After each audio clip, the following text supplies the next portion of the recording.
নারায়ণগঞ্জের রূপগঞ্জে মায়ের সাথে ছাদ বাগানে পানি দিতে গিয়ে বাড়ির তৃতীয় তলা থেকে নিচে পড়ে গুরুতর আহত ২.৫ বছরের শিশু নাহিদা আক্তার ঢাকা মেডিকেল কলেজ হাসপাতালে চিকিৎসাধীন অবস্থায় মারা গেছে। শুক্রবার সন্ধ্যায় উপজেলার মিরাপাড়া ইউনিয়নের মাসিমপুর এলাকায় এ মর্মান্তিক দুর্ঘটনা ঘটে। নিহত নাহিদা মাসিমপুর এলাকার সোহেলের মেয়ে। রূপগঞ্জ থানার ওসি লিয়াকত আলী জানান, শুক্রবার সন্ধ্যার দিকে মাসিমপুর এলাকায় তৃতীয় তলা ভবনের ছাদে গড়ে তোলা বাগানে খাদিজা বেগম তার ২.৫ বছরের শিশু সন্তান নাহিদাকে নিয়ে গাছে পানি দিতে যায়। এই সময় হঠাৎ ছাদ থেকে ছিটকে নিচে পড়ে যায় শিশু Nahida.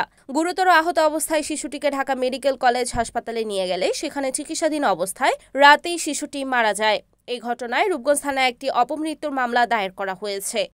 Report Enamul Haque, NAN TV, Narayanganj.